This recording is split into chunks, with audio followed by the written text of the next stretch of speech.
So, hello everyone. My name is Pritam Paul, and welcome to my YouTube channel. So, here this is another video, and in this video, I will try to explore about the student life at Belgium. There in Belgium, there is an university which is KU Leuven, and in that university, one of my friend is studying there in a master's course. So, in this video, me and that friend Doipan, so we would try to make you understand that what's actually happening there and what is the process, application procedure, and job opportunities, and everything we would try to explore. I hope you would like this video. And before starting that video, I would like to say that if you really like my videos, so share with your friends, and please subscribe the Telegram channel also, so that every video, every update of my channel would be reached to you. So let's start then. Okay, so hello Doipan, welcome to my Hello. YouTube channel, and thank you so much for having time for my video. I'm really pleased to have you here.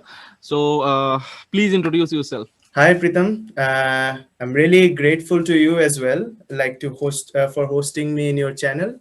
And hi, everyone. I am Dvaipan Devnath. Originally, I'm from Agartala as well. I did my bachelor's in electronics and communication engineering from NIT Agartala. Same as Pritam here as well.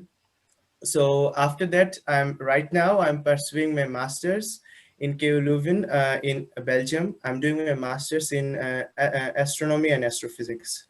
So it's my second year in Belgium. So okay, so let me ask you a few questions, and please try to answer them. Okay, so first one is why Belgium? Why not USA or any other continent? Why you have chosen that country? So, when I started my bachelor's, or even before I started my bachelor's, when I was in like fifth or sixth grade, from then I had this dream of, everyone has this dream, American dream, So I also wanted to pursue my master's in USA, but when I finished my bachelor's, even when I was doing my bachelor's, I was concerned about only going to USA. But when I finished my bachelor's, it eventually turned up to me that USA going to USA is a lot of hassle. First of all, it's really hard to get a scholarship. First of all, then also the amount of fees they have in USA is way too much. And when I was applying for my masters during that time, the political scenario of USA was not that good as well. So also, there had been a lot of thing with the H1B visa, and a lot of things has happened during that time. So it was not that convenient. On the other hand, when I looked into Europe, I'm gonna be straight about that I was not like when I was when I was looking for the first time, I was not that much convinced to come to Europe. Because firstly, in India, we don't have that much perception about Europe.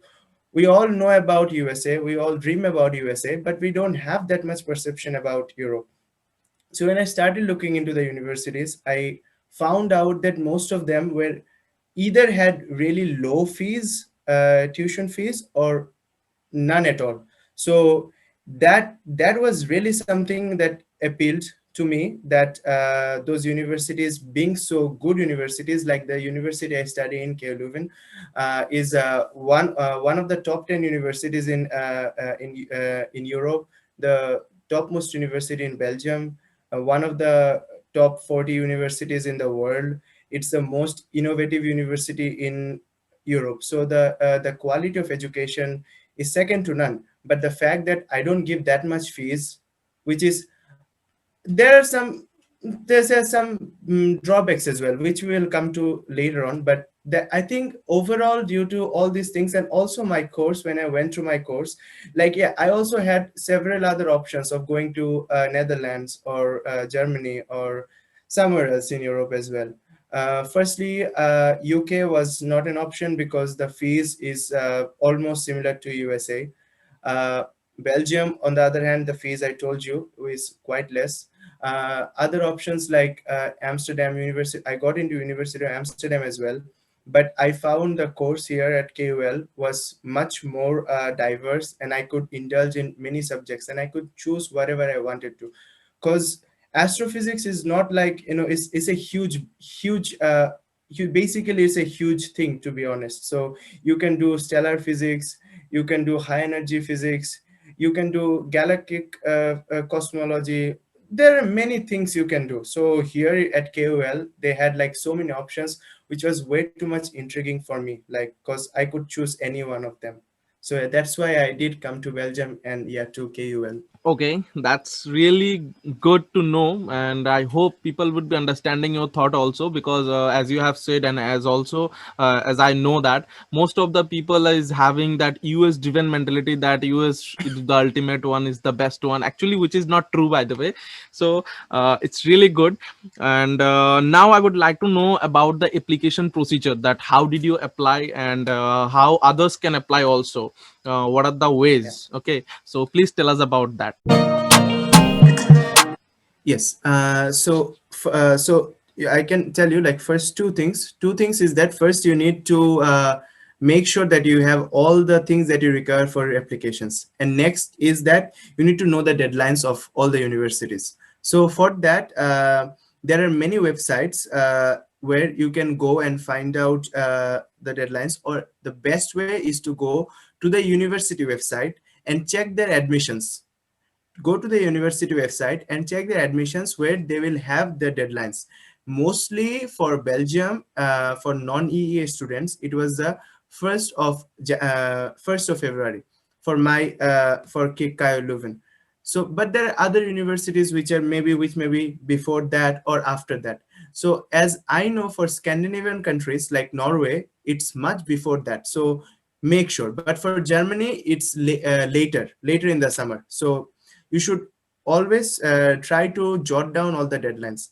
But from your side, what you need is your transcripts uh, of all your semesters. Next is you need your graduate certificate. And if you don't have your graduate certificate, you'll have your provisional certificate. But you always have to give your graduate certificate before you are getting admitted. So, but when you apply, you can also give your provisional certificate. So and for the graduate certificate, you have to do apostille. And apostille usually takes some time, because they send it to the home ministry and all this blah blah blah. So you should better do it first, because it's a requirement. Next thing you need is your English proficiency test. For that, you can either give TOEFL, IELTS, Pearson, Cambridge. There are a lot of that, so you can give any one of them. So yeah, personally I gave TOEFL. Then there are other exams as well, like for Europe, although you don't need, but you should always check for the university website if they require that exam. So the university might ask you for GRE general test or GRE subject test. So but that you have to check beforehand. So And I and guess also if it is yeah. about IELTS and TOEFL, I think in university website they would be mentioning which exam they would be Yes. preferring. So Yes. if you are means trying to apply for Belgium, so you should be knowing in average most of the Yes. universities which one they are focusing. So accordingly, you can give the exam and prepare by yourself. Yes, usually they take both of them, TOEFL and IELTS both, and they require around 90 for TOEFL and 6.5 for IELTS usually, or 7.5. I'm not sure about IELTS, but it's written on their websites in their admission. And personally, I would say TOEFL is a little more challenging, because in IELTS you go to the British Embassy and talk to someone, but in TOEFL you have to listen and give the exam, and there are like 90 100 students sitting in the same examination hall. So prepare for that, because you will be in a lot of chaos when you'll give the exam. And other than that, you need your SOPs, your statement of purpose. And for statement of purpose, uh, it's always better to do research on particular university you are applying for, the professors, what they are doing, what they're interested in, and it should be oriented towards and aligned towards that university. The head can be more or less the same. The conclusion can be more or less the same, but the body needs to align. It should be very specific to the needs of that university. And sometimes some universities has asks questions about SOPs and like, but that it depends on which university to university, because as far as I remember, like I applied to university in university called St Andrews in Scotland, where they send questions, where they give questions, different questions, and you have to answer in a way, in that way.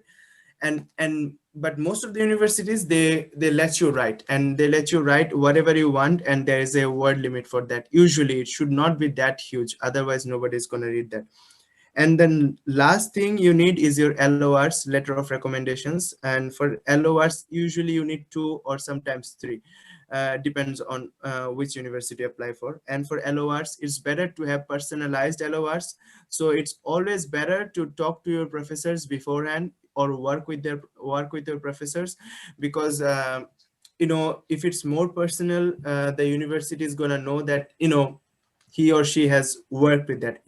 You don't need to go to the best professor, doesn't matter, but you have to go to a professor who knows you the best, because they want to know if you are diligent enough, if you are Yeah, punctual enough in your works. the Doesn't teachers, matter how they much. can Yes. describe you. They need your Yes. profile, not your professors. Yes. So do not Yes. need to focus on your professor's profile, that yeah, this professor is Yes. good, so I should go for that.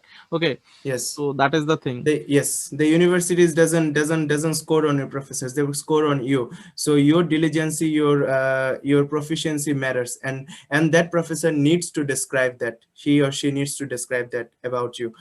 And lastly, for people who are pursuing 3 years courses, usually for US they don't accept 3-year courses usually, but you have to send to ETS or College Board. Please check it, and you have to send them. They will analyze that. You have to pay them some amount of money, and they will grade you accordingly in their In 4 case of grade system. Belgium, do they requirements, if anyone has done the BSc mathematics or physics or chemistry in Belgium, means this kind of 3-year courses applicants are allowed? Yes. Yes, Belgium allows, Okay. because European countries allows, because in Europe, bachelor's is of 3 years. Even Okay. engineering bachelor's is of 3 years. But in Okay. Europe, every bachelor's degree is of 4 years. That's why they don't accept 3 years, 3-year Okay. courses. Okay. So basically, So the basic requirements are, means if you have GRE score, that is good. But if you do not have, there is no mandatory things. And IELTS no and mandatory. TOEFL, your transcripts, your BTech Yeah, certificate, passport certificate yeah, or provisional certificate, and apostolates, and obviously, and yeah, yes. obviously, visa also needed. Your I do yes. not need to mention that. Okay, so now let's talk about the thing that from NIT Agartala to your KU Leuven University in Belgium. So how did you stood up? Okay, how did you upgrade your profile and how did you make it? So please tell us about that. Means the BTech trainings, internships, and all the things. Okay, what are the things you have done to upgrade your profile? Yes, I mean, it was a great opportunity to study in NIT Agartala as well. But the fact that I was not going to pursue engineering after what I was doing, so I had to strengthen my profile in a way. So what I did was that for me, I started learning programming language Python. Usually in our university they usually teach C. So I started learning Python on my own, and also I started doing physics classes on my own. Like I did courses from online courses, like from Neptel first.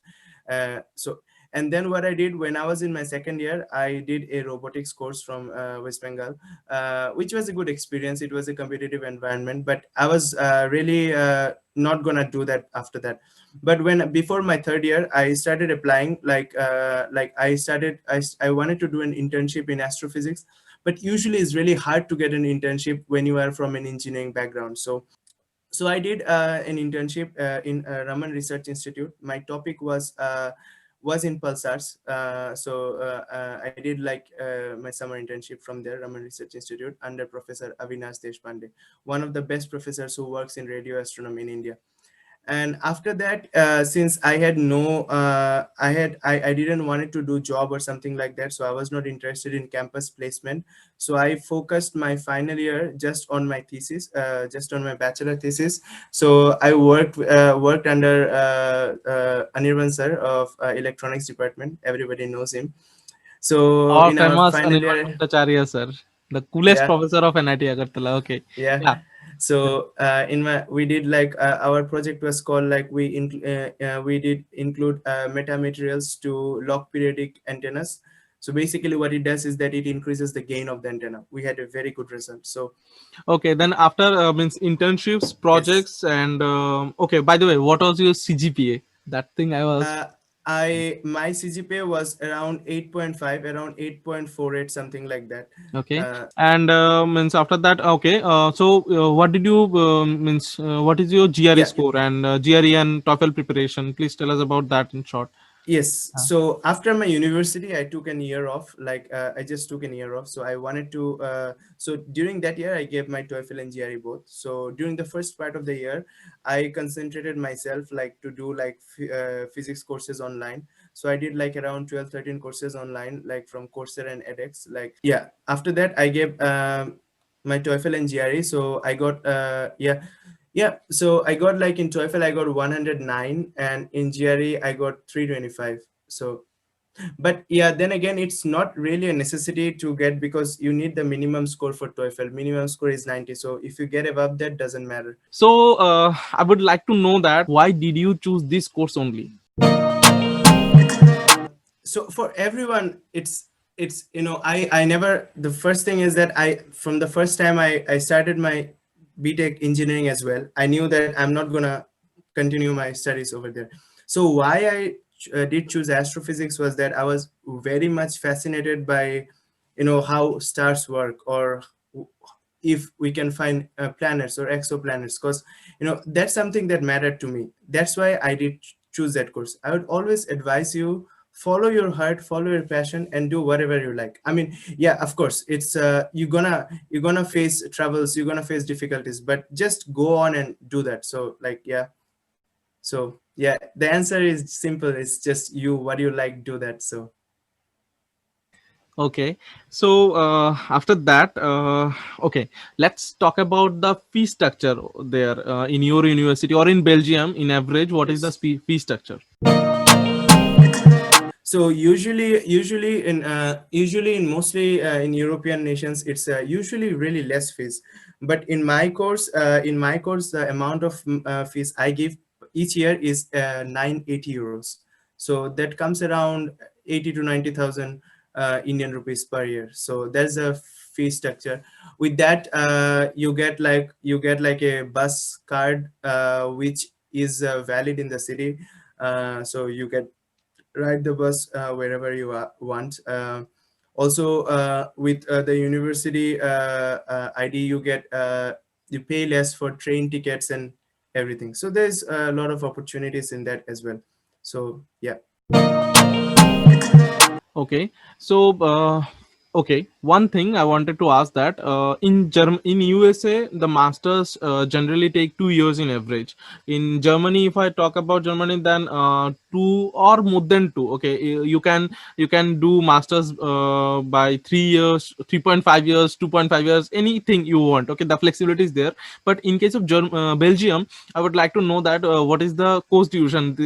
There is there any kind of means fluctuation like Germany, or the flexibility is there, or like US you have to complete the strict 2 year thing is there?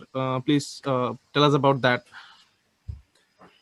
Yes, so I think European people are much more human than US people. So sometimes what happens is that although so there's in Europe there is a minimum duration you have to attend. So if your course is minimum 1 year, you have to attend it minimum 1 year. But that doesn't mean that you have to finish it in 1 year. Sometimes you can either fuck up your thesis or whatever. You can fail an exam, and so you have to take that again. So that means you are extending your course, and that's no shame in Europe, because even if you fail your exam, that's normal here, because it's usually the exams are really challenging. They challenge you to do well. So So it can be so there are courses which are 1 year, minimum 1 year. There are courses which are minimum 2 year, and also there are advanced master's courses which are usually minimum 1 year, but the advanced master courses are usually research oriented, so it's 1 year totally entirely of research. Okay, so now let's talk about the means language. Okay, in Yeah. Germany, there is a language barrier that to stay in Germany, to go to Germany, you have to know the German language. Okay, not as like as US obviously means yeah, obviously English is a common thing. Okay, but as we are talking about European countries like Spain, you need Spanish. France, that is another language. Then Germany, German also. So in case of Belgium, I would like to know what is the scenario there. So if I talk about the language in Belgium, I have to say a few words about how Belgium works. So in Belgium, there are three language groups. The south of Belgium, known as Wallonia, is basically French. The north or Flanders is Dutch, and there is a small German part as well. And the capital of Belgium, Brussels, it's the capital of Europe, but it's mostly French speaking. But since it is the capital of Europe, mostly everyone knows English. Uh, yes, people. The mostly people will speak the either Dutch or French, but it doesn't mean that you have to know either, because mostly people know English as well. So English is survivable, but if you want to do jobs like which are like in restaurants, which make you deal with people like local people, you have to know the language. But otherwise, English is survivable as a language here in Belgium. Okay. So means there is no hard and fast rule that you have to means have the language certificate No, with you. This is not the scenario. no, Okay, no. that's really great and relaxing, obviously. Now let's talk about the part-time working opportunity during your masters or whatever the course you choose. Okay, so part-time job opportunity. Please tell us about that. So And obviously, how much yeah, money you can earn by that also, obviously. yeah, yeah, sure. So the fact that, okay, I'm not going to say that there is no part-time job. There is part-time jobs, but the fact that as an international and as a non-EEA, it sometimes becomes hard to get jobs. Not gonna lie. And if your course is challenging, you can't really, you know, you don't really have time to do course. Don't really have time to do jobs.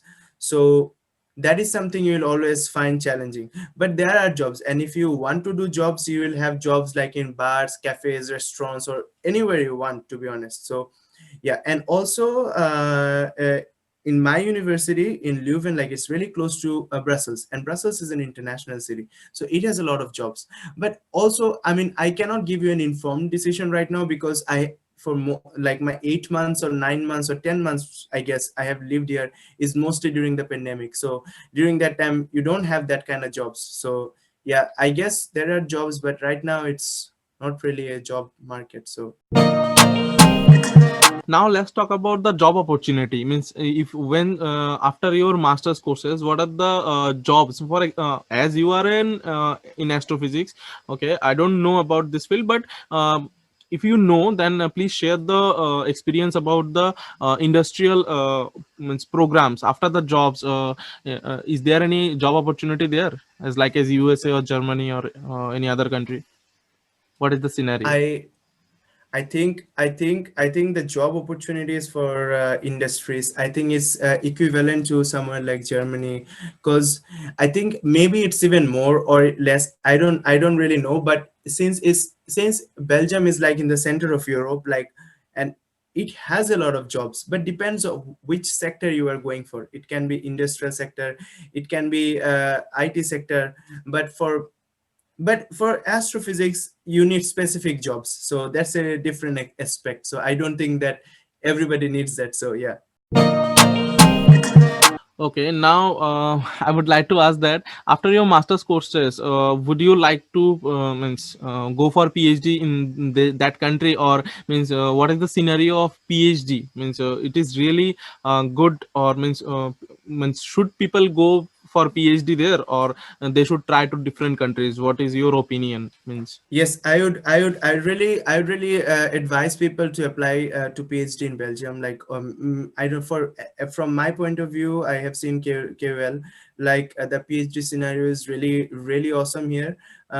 You get a really high amount of money for doing your PhD each month, around 2,300 or euros, something like that for each month, which is a lot of money. And the quality is really high. So yeah, for me, I would like to apply for the PhD as well, but I don't know. I don't know if I'm gonna get in KOL or if I'm gonna go anywhere else. I don't know right now. It all depends on the topics you choose. And so, but yeah, for anyone else, like, I would really I would really advise that you should apply to Belgium or KOL. Yeah. and now at the end of the video, would you like to give some tips who are means applying for, or who would urge to apply for Belgium? Means what are the key things they should focus, they should know? So I would like I would advise everyone just to start early. You should always start early. You should always have a path, a vision, and you should uh, do everything according to that. So you should, like, if you are gonna do your internships, should not wait for like until your final year. Start early, because it takes time. You have to write. And also, when you're approaching professors, you'd get a lot of rejections, and don't be disheartened by them, because that is normal. Because usually professors, they don't have time, or they don't have space as well, like for you to work in their labs or something like that. So just write, because if you write 100, you will get into one, or if you write 200, you will get into one. So in this way, start building your profile and work on it, and then apply to universities in Belgium or other places in Europe. And as for Belgium, I would like to say it's a really nice country, really peaceful, really friendly people as well, and people talk in English as well. So it has a lot of advantages coming to Belgium, and a really beautiful country. You should check it out as well. So thank you so much, Depen, for sharing such wonderful informations with us. And thank you so much for having the time for the video. I know you are really very busy, but still you have just separated the time from me, and really, I'm really pleased. And guys, if you found this video useful, so please share this video and subscribe the channel for more upcoming videos, and press the bell icon so that every video could be reached to you through notification. This much for today. See you on the next video.